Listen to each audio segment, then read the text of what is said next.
As have said in each of the other lessons, I believe, Jeremiah was the weeping prophet.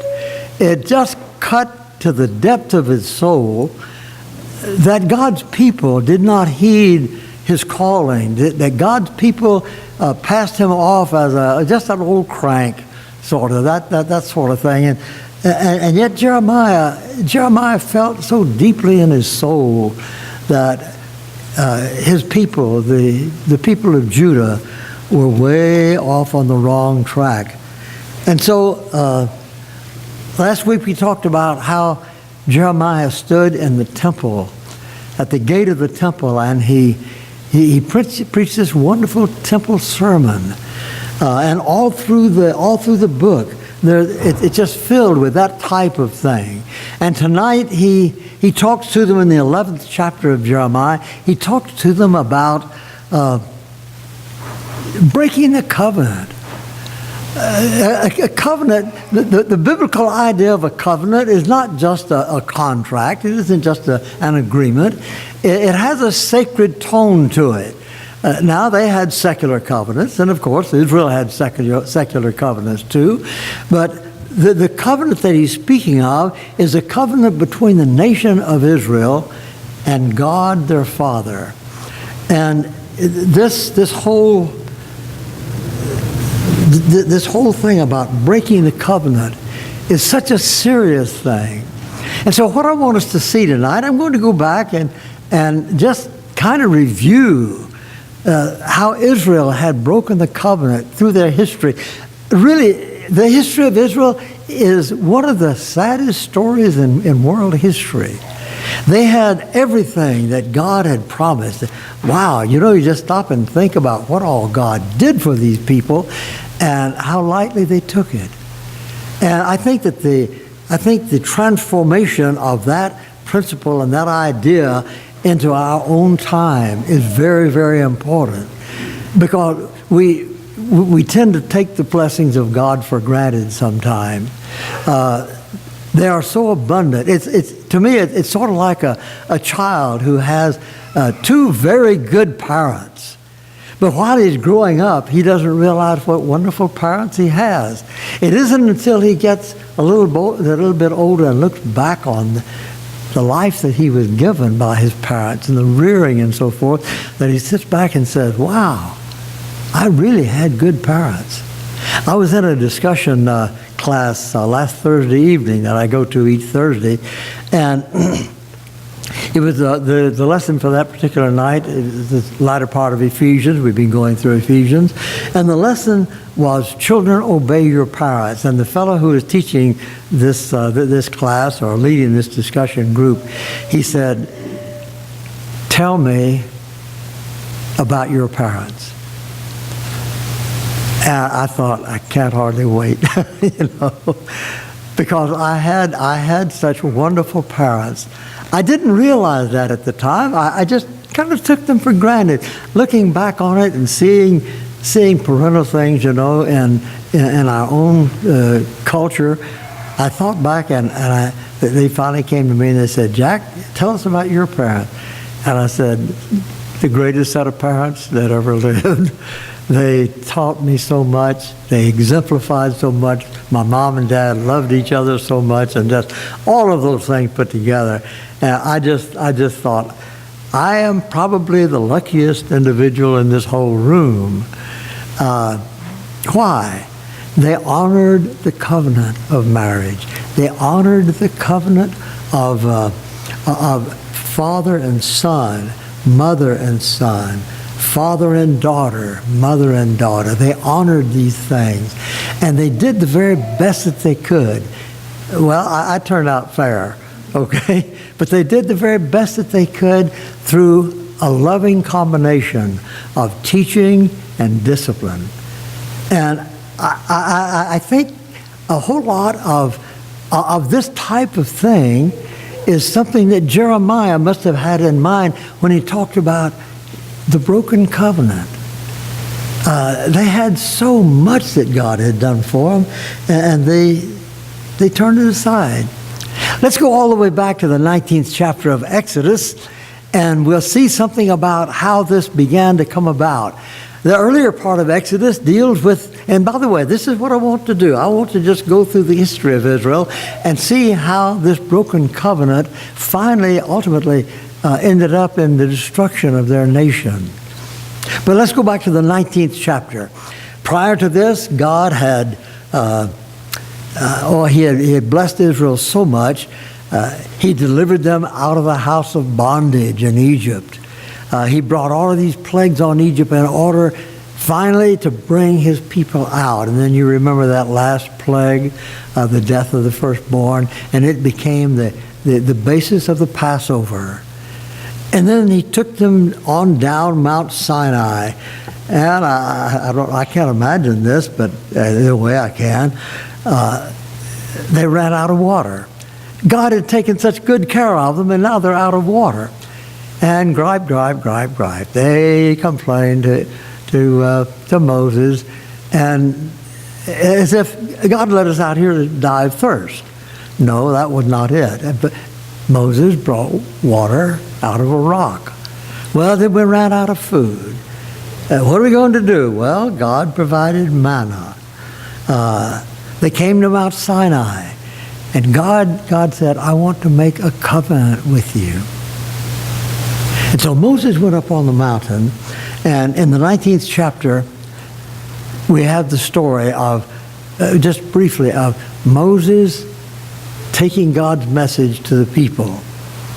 At Mount Sinai, God offered a covenant to Israel, promising them to be their God, giving the Israelites an exalted position, as he says, quote, my treasured possession, a kingdom of priests, and a holy nation. That's a great promise. If you will obey me, if you will affirm my covenant, I'm going to have you as my treasured possession. Isn't that a great thing? My treasured possession. You're going to be to me a kingdom of priests. You're going to be a holy nation. Now, here are these people, this whole nation of people at the foot of Mount Sinai, and they've never been a nation before, by the way. They've just been a great big bunch of people who were slaves in Egypt. That's where they grew up, and they had been there for hundreds of years under the pagan influence of the pagan Egyptians. And now God brings them out. Says, you're going to be a holy nation. That's just a great statement, I think. So the thing was, God said, if you will obey me, if you will accept my covenant. And they told Moses, they said, Moses, go back up on that mountain and tell the Lord, we will do everything that the Lord commands. And then from then on, it's the story of how God gave them the law, the Ten Commandments, and then the Levitical law and sacrificial law and all of the things that went with it. Well, you might say we'd like to stop reading right there. It's too bad that the Old Testament didn't end right there, and we could just kind of add to it, and they lived happily ever after or something like this. Well, that's unfortunately not the way it happened. Moses went up on the mountain to receive the Ten Commandments, and he stayed quite a while. He stayed over a month, 40 days. And the people go to Aaron. Aaron, we don't know what in the world happened to this guy Moses. He's been up there on that mountain all this time, and maybe he's lost. We don't know whether he's ever coming down or not. Something like that, that they were saying. Make us gods. Make us a god that we don't have a God now. Moses was our representative for God, and he's gone. Now, make us a God. And so you remember, of course, that was the beginning of the worship of the golden calf. It's so strange because while Moses was receiving the Ten Commandments, thou shalt have no other gods before me. Thou shalt not make unto thee any graven image or likeness of things on earth, or in heaven, or under the earth. And there they were making a golden calf. And so the punishment that came to the people as a result of this worshiping of the golden calf. And as Moses came down the mountain, he saw what was going on. He broke the tables of stone, but the description that is given was that the people sat down to eat and drink, and they rose up to play. And then he talks about the revelry that went into all of this playing. And undoubtedly, it took the form of things that they were used to back in Egypt. Remember that the calf was a symbol of one of the Egyptian gods. Well, you know the story, of course. They were punished for this. They received the law of Moses, and then over in Numbers, after this law had been delivered and all, over in Numbers they picked up things, and God led them to the edge of the land of Canaan.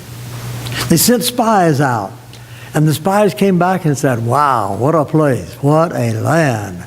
It's flowing with milk and honey, just like God said." And can't you see their excitement about this? But he said, "We got one big problem." Or 10 of the spies said, "We got one big problem. The problem is we will never be able to take this land." Why? They live in walled cities. They're big people. Well, we look like a bunch of grasshoppers next to them was the expression that they used. And so they decided that they had come all this way, all for nothing. It was an empty promise. And yet, God had done so much for them. God had protected them for such a long time, carrying them right to the brink of the fulfillment of His promise, and they said, "We can't do it."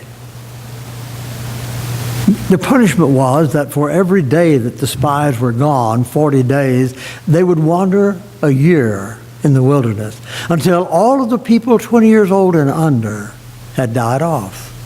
And now you have a new generation that comes along. And when the 40 years had finally passed, they were at the edge of Canaan. Moses died, you remember? And then Joshua led them across the Jordan River. And they camped at Gilgal. Gilgal was a little town just outside of the city of Jericho.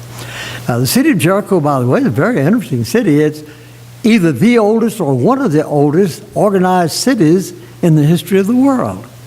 And it had a great history at the time that Moses and the children of Israel there, and Joshua led them right in there. And you remember about the walls falling down and all that. And can't you just see how wonderful God is and taking such good care of them? And God said, "Now wait a minute, don't take any of the spoil." Kind of the rule that God had for Israel was that the first fruits of whatever it is, the first fruits belongs to God. Well, this was the first conquest, and God basically said, "Don't touch it, it's mine." There's one in every crowd, a fellow named Achan, and he saw some gold and saw some Babylonian clothing and mantles and things like this, and he just couldn't stand to pass it up. And so he took it. Well, the next battle was the Battle of Ai. And Ai was just a small place. They said, "Oh, we don't have any trouble on Ai." And so they went over there to battle Ai, and Ai just beat them up, and they came in retreat. And now they say, "What's going on here? God's not taking care of us." And come to find out that Achan was a problem. There's sin in the camp. And so Achan was punished, and then they go back and take Ai. And all through the life of Joshua, they are so successful in conquering the land, many parts of the land, but they made a big mistake. God said, "Now when you go into this land, I don't want you to make treaties with anybody. I don't want you to make a treaty with the Canaanites or anybody in that land. Why? Well, because they would be thorns in your flesh. They're going to drag you away from the Lord. And boy, almost as soon as they got into the land, they started making treaties. Started making treaties with the occupants of the land. And surely enough, those who worship Baal and Moloch and Ashtoreth and other deities, they influenced these people and drug them away. There's something in anthropology and archaeology that's referred to as cultural borrowing. And what cultural borrowing is, as the thing implies, is that people who live close together tend to borrow their cultural things and their traditional things. They borrow from each other. You become a little bit like your neighbor becomes a little bit like you, and this is referred to as cultural borrowing. Well, that's exactly what God was telling them. This is what's going to happen. Now, just stop and think. I've got 5 gods. I can pray to any one of the 5 or all 5. I've got 5 different gods. I've got a God about this and God about that and God about something else. And, I can pray to any of those gods. When something goes wrong with the crops, I've got Baal I can pray to. He's the God of storms and fertility and all that. And when something else goes wrong, I've got these other gods. You just got one? You just got one? My 5. Better than your 1. And so, you see, through that and through some other things like, my one God, he's really strict, He's got a whole set of commandments that he gave us. Do this, don't do this. And this fellow of 5 God just says, we don't have stuff like that. We kind of live the way we want to. And whatever we want to do, we pretty well do. But you've got a lot of restrictions. And so gradually, Israel began taking the life of the pagan nations. And before very long, you realize that, oh boy, Israel is just as idolatrous as the nations around them. Now, during the period of the conquest, because they had so much to do, I guess, because they had such wonderful leadership under Joshua, and because Joshua was such a great spiritual influence, and the people had experienced much more of God's guidance than their children had. And all during the days of Joshua and that generation, they got along pretty well. But then when you open the book of Judges and you read the first few chapters of Judges, you find out, this is bad.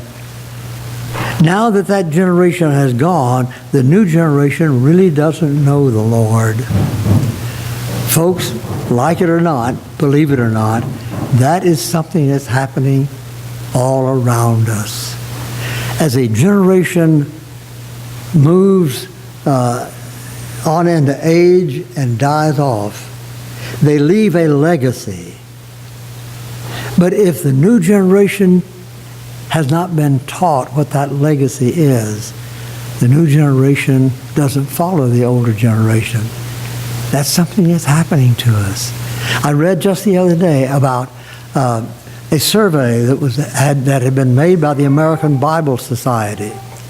And if you want to look at this, by the way, it's on the internet, and I read it out of a Christianity Today magazine. But the thing dealt with people who still believe in the Bible as the inspired word, compared with 10 years ago, and it was alarming, because respect for the Bible has just been going like this. It's just been going down. Now, a lot of people think it's a good book, but not an inspired book. A lot of people think that it's a bad book.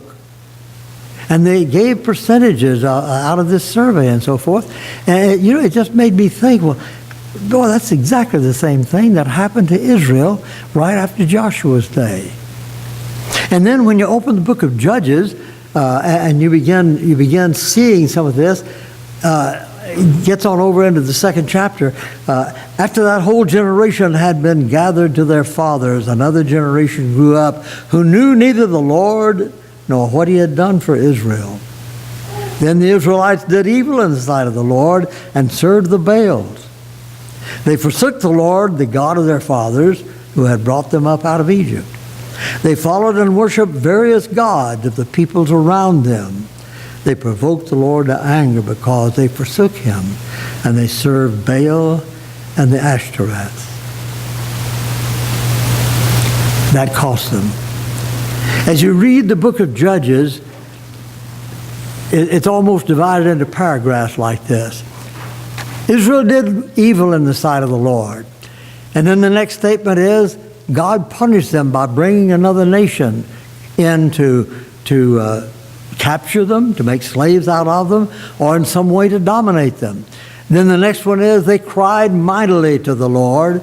And then the next statement is, God raised up so-and-so as a judge. The Israelites did this over and over and over. And in the period of the judges, this is the cycle that comes along. Who was the last judge? Samuel. When Samuel came along, we don't know very much about how this all took place, but the judgeship seems that it had become a national institution. And so Samuel's sons were expected to become judges in his place, and Samuel had done a very poor job in raising his children, because his children they took bribes, they were dishonest and so forth. And so the people said, wait a minute, wait. We don't want your sons as judges. We don't want your sons to rule over us. Okay. Give us a king. And Samuel says, whoa. He didn't like that at all. And he goes and speaks to God about it. And God said, and this goes all the way back to the 19th chapter of Exodus. God said, Samuel, go ahead and do what they say. Remember this, Samuel. They have not rejected you. They've rejected me as their king. Now, if you go back to the 19th chapter of Exodus, what did God say? You will be to me a treasured possession. You will be to me a holy nation. You will be to me a kingdom of priests. God was their king. Now they say, we want a king to fight our battles. My word, hadn't God been fighting their battles for them? Just think of Jericho and Ai and Bethel and all of these different places that they had conquered, where God had directed and guided them, and they had been successful in it. But we want to be like the other nations. Oh boy, that's something that's taking place today too, isn't it? And all through Judges, that's what we have. God gave them a king. His name was Saul. Saul was at first just a fine man, it seemed. But then Saul made some pretty bad decisions, and Saul began, well, for want of a better term, Saul began acting like a king in the secular sense of the word. You see, the kings of the nations around had a special connection to the deity, to their God. They thought they did anyway. And so the king became an instrument of the deity so far as paganism was concerned. So Saul offers a sacrifice, which he was not authorized to do. And then Samuel comes and says, what have you done? Well, you were a little bit late coming, and I went ahead and offered, I just forced myself to do this, went ahead and offered this sacrifice. And Samuel said, you've done a foolish thing. And then, the battle when he told to kill all of the Amalekites. Don't save any of them. Kill all the animals. Get them out of the way. They are a part of God's plan to destroy all of these pagan nations because of their evil. And he was using Israel as a part of that. They didn't do it. Well, when David came along, who was the successor of Saul, he was a very godly man. And then Solomon came along. And Solomon was a very godly man too, until he fell in love too many times. He had 300 wives and 700 wives and 300 concubines. King Solomon, however, loved many foreign women, besides Pharaoh's daughter, Moabites, Ammonites, Edomites, Sidonians, and Hittites.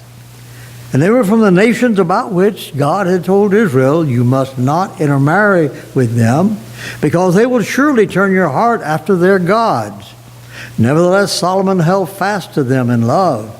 He had 700 wives of royal birth and 300 concubines. That was one of the great Middle Eastern harems, I guess, of all times. His wives led him astray. As Solomon grew old, his wives turned his heart after other gods, and his heart was not fully devoted to the Lord his God, as the heart of David his father had been. He followed Ashtoreth, the goddess of the Sidonians, and Moloch, the detestable god of the Ammonites. So Solomon did evil in the eyes of the Lord. He did not follow the Lord completely as his father David had done. Well, that's such a sad story. The wisest man in the world, I heard when I was a little boy, the wisest man in the world became the world's biggest fool. Whatever it might have been, Solomon made drastic mistakes. At the end of Solomon's reign, the kingdom divided. And for 200 years, a kingdom to the north, which retained the name Kingdom of Israel, that kingdom to the north had a king of its own. And then the kingdom to the south, they had a king of their own. The kingdom to the north, and this was about 922 BC. It's kind of easy to remember this. From 922 to 722, the northern kingdom existed, and the southern kingdom also existed. And over and over and over. And if you want to really read something that's very fascinating, sit down and read the Minor Prophets. I love the Minor Prophets because, as J.P. Sanders said one time, the Minor Prophets are just like reading today's newspaper. Because the things that were present there among the Israelites that the Minor Prophets constantly attacked were the very things that you and I are experiencing in our own culture today. And so it's very interesting to read how these people, unfortunately like us, or us like them, I'm not sure which way, these people, they just felt like that, these prophets, Amos, for example. Amos, don't prophesy here. This is Bethel. This is where the king worships. You don't want the king to see you like this. Now you go on back home and do your work back home. They'll pay you well and so forth. And boy, Amos came back and says, I am not a prophet. I'm not the son of a prophet. He says, the Lord took me from following the sheep, and he was a keeper of sycamore trees. And he said, I tell you what you do. You go back and tell the king. Go back and tell the king that he is going to be destroyed. His wife is going to become a public prostitute, and Israel is going to go into captivity. Well, when you tell a representative of the king something like that, that's pretty serious. But surely enough, the prophets were sent over and over and over and over, all during the 8th century. And they carried this message. Nobody would listen. I sat down the other night, and I counted the number of kings that Israel had during this time. And they had 20 kings. They had 20 kings. 12 were evil, and 8 were good. That was the southern kingdom. That was the best they could do. A number of the kings in the southern kingdom were, like Hezekiah, Asa, Joash, and Josiah, and so forth. They were good kings. They tried to bring the people back. Up in the north, though, They had more kings than that, and only one of them could ever be thought of as a righteous man. That was Jehu. 722. The hated country of Assyria Empire came in and destroyed Samaria and took the people captive, just exactly like the prophets had said. Now, about 35 or 40 miles away from Samaria is Jerusalem, just about 35 or 40 miles south. Not very far. Not far from here to Camarillo. A little bit closer than that even. Well, down there in Jerusalem, Hezekiah was trying to bring the people back, and he instituted all of these reforms, and he did a good job of it, and he thought of as one of the great reformers of the Judean people of the southern kingdom, and all of that went along. They had a number of good kings. Like I said a moment ago, out of about 20 kings, there were about 12 who were evil, but there were 8 who were very good. They were righteous men. But in Jeremiah's time, they had apostatized and gone back into idolatry and all. And Jeremiah says, don't break the covenant. Don't break the covenant. Now, let's go back and look. All along the way, they had been breaking the covenant. This sacred document, or this sacred agreement, this sacred covenant of the Lord, they had such wonderful promises. They had such a wonderful God to guide them and care for them. Now, by the way, you and I have such a wonderful God to care for us, to guide us, to give us instruction, to say, no, don't do that. That'll destroy you. That'll destroy your happiness. That will ruin you. I'll do it anyway. I know what's best for me. I am the captain of my fate. And so sometimes we kind of do the same thing that Israel did.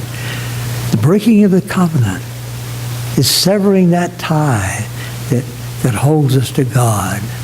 We cut ourselves away and we become autonomous. We become our own bosses.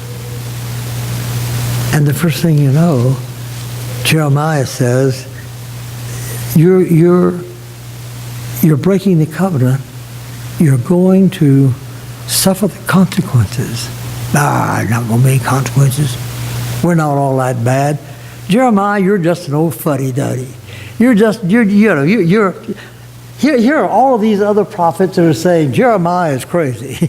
Here are all these other prophets that are saying Jeremiah is he's just he's a hate monger. He's saying that God hates this nation, going to destroy this nation. And he said, there ain't nothing bad going to happen.